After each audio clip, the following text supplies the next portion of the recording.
जय भोले मित्रों। जैसा कि आपने थंबनेल में देख लिया होगा कि आज हम आदि पुरुष मूवी पर बात करने वाले हैं, पर इसको हम ना रोस्ट कर रहे हैं ना रिव्यू दे रहे हैं, ठीक है। बल्कि इसके सेंस को वाल्मीकि रामायण से हम फैक्ट चेक करेंगे, क्योंकि पहले इसे एज इट इज रामायण और हैवली इंस्पायर्ड रामायण रामायण लोगों ने बताया है सुनी है, मेकर्स ने। पढ़ी है, देखी है, एग्जैक्टली वही रामायण है, कुछ भी अलग नहीं है। पहली बात तो दो तीन चीजें मैं एकदम स्पष्ट कर दूं, मैंने पहले भी कही है और अभी स्पष्ट कर देता हूं। हमने रामायण नहीं बनाई है। शास्त्र चर्चा में आप सभी का स्वागत है और आज हम करने वाले हैं शास्त्र रक्षण। दोस्तों, ऐसे तो इस मूवी में कई डिस्टॉर्टेड सीन हैं, पर हम कुछ मेजर सीन्स का रेफरेंस देखेंगे। पर लेकिन उससे पहले हम पहले मूवी का मतलब जान लेते हैं। दोस्तों, आदि का मतलब होता है प्रथम और पुरुष का अर्थ हम सब जानते हैं। तो आदि पुरुष मतलब हुआ प्रथम पुरुष, जिससे जिससे सब कुछ प्रारंभ हुआ है। दोस्तों, आप लोगों ने सुना होगा कि सदाशिव जिनका जिनका ना कोई आदि है ना कोई अंत है, जो अजन्मा है, उन्हें आदि पुरुष कहा जाता है। परंतु कुछ ग्रंथ मान्यताओं के अनुसार भगवान विष्णु को भी आदि पुरुष कहा जाता है। श्री राम तो पूर्ण मानव थे, जिन्होंने सभ्य शिष्ट मर्यादित समाज बनाया, इसलिए वो पुरुषों में सर्वोत्तम व मर्यादा पुरुषोत्तम कहलाते हैं। वे आदि पुरुष नहीं, परंतु भगवान विष्णु के अवतार हैं। तो इस बात की लायबिलिटी की ऐसा ही मेकर्स ने सोचा होगा, उन्हें दे सकते हैं। अब आगे बढ़ते हैं दोस्तों। मूवी जानकी के अपहरण से शुरू होती है और इसका वर्णन हमें वाल्मीकि रामायण के अरण्य कांड में मिलता है। सर्ग 46 में रावण का माता सीता के पास साधु वेश में जाना व रावण के अतिथि का वर्णन है। सर्ग 47 में माता सीता का अपने पति का वर्णन देती है रावण को, तथा रावण द्वारा उन्हें पटरानी बनाने का विचार सामने रखता है। तथा सर्ग 48 में रावण अपना महिमा मंडन करता है। लेकिन मूवी केवल 3 घंटे की थी, आपको लोग पता ही है, तो मान लेते हैं कि ये सब चीज़ आप नहीं दिखा सकते हैं इतने कम समय में। चलिए अपहरण का रेफरेंस देख लेते हैं। अरण्य कांड सर्ग 41 श्लोक संख्या 17 में माता सीता का अपहरण का वर्णन है। वामेन सीता पद्माक्षी मूर्ध जेसु करेण शाह उर्वेस्तु दक्षिणेनेव परिजग्राह पाणिना। इस श्लोक का मतलब है, रावण ने बाएं हाथ से कमल नयनी सीता के केशों को पकड़ा और दाहिने हाथ से उन्हें उठा लिया। मायामयो दिव्या खरयुक्ता खरस्वना प्रत्यदृश्यत हेमांगो रावणस्य महारथा। दोस्तों, इस श्लोक में हमें रावण की विशालकाय स्वर्णमय माया निर्मित दिव्य रथ का वर्णन मिलता है। संभवतः ये पुष्पक विमान था। तथा श्लोक संख्या 20 में हमें यह पता चलता है कि उसने रावण ने माता सीता को बिठाया रथ पर और उसका अपहरण किया उनका अपहरण किया। परंतु मूवी में दिखाया गया सीन बड़ा विचित्र है। रामायण नहीं बल्कि आयरन मैन और 2014 में आई मेलेफिसेंट मूवी से ज़्यादा प्रेरित लगती है। बड़े विचित्र तरीके से माता सीता को बांधकर दिव्य रथ पर नहीं बल्कि चील जैसे वाहन पर ले जाते हुए दिखाया गया है। आप लोगों ने देखा भी होगा। शिव भक्त रावण का तिलक भी मिट जाता है, रुद्राक्ष की माला टूट जाती है। मेकर्स का कहना है no one can touch their mother, इसलिए माता को पकड़ते नहीं दिखाया गया। तो उन्हें इस बात का भी उत्तर देना चाहिए कि वस्त्र कैसे पहने हैं उनकी माता ने। आज की पीढ़ी को कनेक्ट करने के लिए ऐसा ही किया है क्या? ये कौन से बच्चे हैं जो माता को कामुगलू में देखना चाहते हैं भैया? राघव जानकी का अपहरण बेवैसी सपने सामने देखते हैं, जो मूल रामायण से बिल्कुल कोसों दूर है। श्री राम ने माता सीता का अपहरण देखा ही नहीं, बल्कि अरण्य कांड सर्ग 57 से 66 में श्री राम की कुटिया की तरफ आकर माता को ढूंढने व विलाप करने का वर्णन मिलता है। पेड़ पौधे तथा पक्षियों सबसे माता सीता के बारे में राघव पूछते हैं। यदि आप वह मार्मिक प्रसंग पढ़ना चाहें तो अरण्य कांड के सर्ग 57 से लेकर 66 तक, स्पेशली सर्ग 60 श्लोक संख्या 17 से 27 में आप वीडियो को पॉज करके पढ़ सकते हैं। सर्ग 49 का श्लोक 40 माता सीता की श्री राम को पुकारने, विलाप करने, पशु पक्षी पेड़ सबसे अपने अपहरण के बारे में श्री राम को बताने का आग्रह करती हैं। इस तरह मूवी में राघव ने जटायु की मृत्यु होते हुए भी देखा, जबकि श्री राम जटायु वध के समय वहां थे ही नहीं। जटायु वध आपको सर्ग 51 में पढ़ने को मिल जाएगा। ऐसा ही एक वर्णन माता सीता के एक पोटली में गहने नीचे फेंकने का व कुछ के खींचातान में गिरने का वर्णन मिलता है। कीर्ति सेनन के पास आपको मोती दिखाई देते हैं। अब जरा हनुमान जी और राम जी की मिलने वाले सीन पर आते हैं। मूवी में हनुमान जी वानर रूप में श्री राम से भेंट करते हैं, जबकि रामायण में वर्णन मिलता है कि उस समय पंपा सरोवर के पास पहली भेंट होती है, जो कि हनुमान जी साधु के वेश में रहते हैं, बिच्छू के वेश में रहते हैं, जो कि आपको किष्किंधा कांड के सर्ग 3 श्लोक 22-23 जो कि स्क्रीन पर आपको शो हो रहा होगा, दिख जाएगा। अब बात करते हैं स्वर्ण लंका की और अशोक वाटिका की कि वाल्मीकि के रामायण में क्या दिया गया है। क्योंकि मूवी में तो आपने देखा कि काली काली से कोयले की भांति लंका दिखाई दिए हैं, और स्वर्ण की चमक तो छोड़िए, दीपक का उजाला भी उसमें नहीं दिखाई देता है। आपको लंकापुरी का वर्णन सुंदरकांड में मिल जाएगा।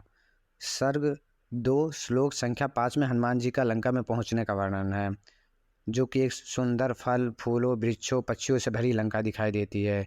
श्लोक संख्या 9 से 11 बताता है कि हनुमान जी ने चीर, कनेर, खजूर, अशोक इत्यादि नाना प्रकार के फल फूल पक्षियों से लदे हुए देखे। चाहे तो आप स्क्रीन पर देख सकते हैं।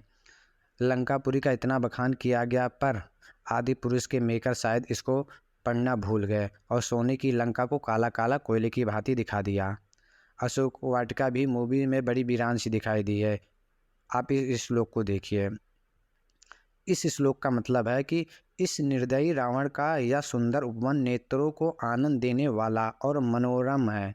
नाना प्रकार के वृक्षों और लताओं से व्याप्त होने के कारण यह नंदन वन के समान उत्तम प्रतीत होता है।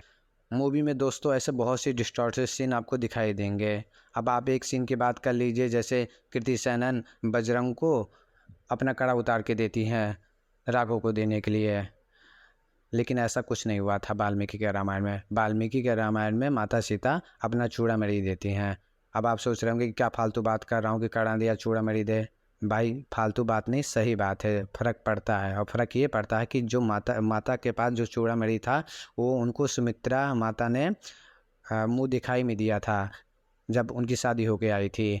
और ये चूड़ामणि की ये खासियत थी कि आप जिसके पास ये रहता या फिर जिस राज्य में रहता ये अजय रहता, इसको जीतना मुमकिन ही नहीं नामुमकिन रहता था, कोई इसको जीत नहीं सकता था। और यह बात माता को पता थी, इसलिए उन्होंने यह चूड़ामणि उतार के बजरंग को दे दिया था, ताकि राघव श्री राम आसानी से लंका पे विजय प्राप्त कर सकें। अब ऐसा ही एक सीन राम सेतु वाला है, जिसमें मूवी के अकॉर्डिंग समुद्रदेव राम नाम का पत्थर डूबने नहीं देते हैं, बल्कि ऐसा कुछ नहीं था। वाल्मीकि के रामायण में ये था कि नल नील को श्राप मिला था कि वो जो भी चीज़ फेंकेंगे वो पानी में डूबेगी नहीं, और यह बात समुद्रदेव ने राम जी को बताई थी। तो नल नील के द्वारा जब पत्थर फेंके जाते थे तो वो डूबते नहीं थे, और उन पे राम नाम लिख जाने से वो आपस में जुड़ जाते थे, ये फैक्ट था। लेकिन इनको ये मूवी मेकर्स इसको बताना ज़रूरी नहीं समझने लगता है। ऐसा ही कान में आप एक प्रसंग देखोगे कि रावण कैसे मरा, क्यों मरा, कैसे उसको मारा जा सकता है, ये भी बताना आप ज़रूरी नहीं समझ रहे हो। जबकि एक्चुअली रामायण में ये हुआ था कि विभीषण जी ने राम जी को जाके बताते हैं कि उसके रावण के नाभि में आपको अमृत मिलेगा, जिसको उस पे आपको नाभि पे मारने पे ही रावण मर सकता है, लेकिन ये भी आपने नहीं दिखाया। और फिर रावण को ब्रह्मा जी ने क्या वरदान दिया वो भी आपने गलत दिखाया। आपने मूवी में दिखाया कि सबरी माता खुद राम के पास चल के जाती है, बल्कि ऐसा कुछ नहीं हुआ था। राम जी खुद, श्री राम खुद सबरी माता के पास जाकर मिले थे। वाल्मीकि के रामायण में आपको पता होगा कि कान में कि सुशेन नाम का वैद्य था, जिसको हनुमान जी उठा के लेके आए थे कुटिया सहित उसके। वो कान में बताते हैं श्री राम को कान में कि कैसे लक्ष्मण को बचाया जा सकता है संजीवनी बूटी ला के। बट इन्होंने क्या दिखाया, इन्होंने दिखाया कि कान में भीमेश्वर की पत्नी ने संजीवनी बूटी के बारे में बताया है, और वो पता नहीं क्या बात जब जैसी चीज़ लेके केमिकल वेमिकल बना के केमिकल वेमिकल का यूज़ करके संजीवनी बूटी बना के लक्ष्मण जी को बचाती हैं। और आप जो ये सीन स्क्रीन पे देख रहे हैं ये क्या नाम है, इसी मूवी का है। क्या दिखा रहे हो भाई। और उसके बाद आप देखेंगे मूवी में कि हनुमान जी के पूँछ में आग लग रही है, वो आग लगते टाइम उनको दर्द हो रहा है। हनुमान जी लक्ष्मण जी का संवाद में अलग अलग टाइप के क्वेश्चन आंसर आप दिखा रहे हो कि अलग अलग टाइप के सवाल जवाब कर रहे हैं। आपको पता है क्या नाम है कि हनुमान जी का जब एक हल्का सा मुक्का पड़ने पर रावण लेट गया था, और जिनके मुक्के का वेग को कम करने के लिए स्वयं ब्रह्मदेव को आना पड़ा था, वो मूवी में मार खाते हुए दिखाई दे रहे हैं। बताओ। हाथ जोड़ने की जगह अजीब से मुस्लिम वे में सीने पर हाथ रखकर माता जी से ग्रीट करते हुए दिखाई दे रहे हैं। उनकी भाषा में कौन सी रामायण, ये उनकी भाषा में भैया ये कौन से रामायण से आपने लिया है, ये कौन बताएगा। ऐसे ही दोस्तों आप विभीषण को आप जानते कि विभीषण परम वैष्णव थे और उनको मदिरा पान करते हुए दिखाई दे रहा है। मूवी में रावण का रुद्राक्ष टूटता हुआ दिखाई दे रहा है। वो अपने अजीब से जानवर को मांस खिलाता हुआ दिखाई दे रहा है। बीड़ा की जगह वो गिटार बजाते हुए दिखाई दे रहा है। सर उसके 2 फ्लैट्स पर आते हैं। शायद उनको पता ही नहीं कि उसके 10 सर के मतलब क्या थे, उनके प्रतीक क्या थे। और कितनी चीज़ों पे बात की जाए, सैंडल, चमड़ा, जूते, इंद्रजीत का टैटू जो कर्मैन की तरह लगता है उसको दिखाई देता है। इंद्रजीत को कर्म हिंदुस्तानी भाव की तरह बात करते हुए आप दिखाई दे रहे हो। मूवी मेकर को शायद पता ही नहीं था कर्म की इंद्रजीत का मतलब क्या हुआ था। इंद्रजीत का मतलब भैया ये था कि जिसने इंद्र को जीत लिया हो उसको इंद्रजीत कहते हैं। अयोध्या के आपने देखा होगा कर्म का अयोध्या का राजमहल कैसे दिखाई दिया है इन्होंने, या पढ़ना शायद ये भूल ही गए थे कर्म के अयोध्या का राजमहल था कैसे। कुछ सीन मूवी में ऐसे दिखाई दिए जो मूल रामायण में था ही नहीं। जैसे आप देखो दोस्तों, इंद्रजीत को माता सीता का गला काटते हुए दिखाई दे रहा है। मानता हूँ कि आपने बाद में ये दिखा दिया कि हाँ वो राक्षस था, लेकिन क्या मतलब इस सब का। जब आपसे पूछा जा रहा तो आप इंटरव्यू में ये बोल रहे हो कि हम बच्चों की सीख के लिए दिखाई दे रहे हैं, दिखा रहे हो कि रात में युद्ध हो रहा है। रात में जबकि हमारे यहाँ युद्ध होता ही नहीं था। असुर हो या असुर हो, युद्ध नीति का वो सब पालन करते ही थे। अनइथिकल चीज़ आप दिखा रहे हो। आगे चल के आप दिखाते हो कि कि राम एंग्री लुक में है। एंग्री लुक में राम थे ही नहीं। सौम्य रूप में आपको दिखाने में पता नहीं क्या प्रॉब्लम आ रही थी। आप देखेंगे कि जटायु राम संवाद, राम लक्ष्मण की बॉन्डिंग, कुंभकर्ण और रावण का संवाद, ये सब में जब कहीं पे बहुत इंपॉर्टेंट चीज़ हैं जो आप सबको अलग टाइप का दिखा दे रहे हो। ये सब हमारा इतिहास है भाई, और ऐसा नहीं कहा जा सकता कि आप 3 घंटे में ये सब नहीं दिखा सकते हो। आप एक जापानी एनिमेटेड मूवी को देख लो, वो 2 घंटा के भीतर ही सब कुछ दिखा देते हैं। तो हम लोगों को समझना है दोस्तों कि ये आने वाली पीढ़ी को ये मूवी क्या सीख दे के जाएगी। ये छोटा सा क्लिप देखिए, ये मूवी जापान ने बनाई है।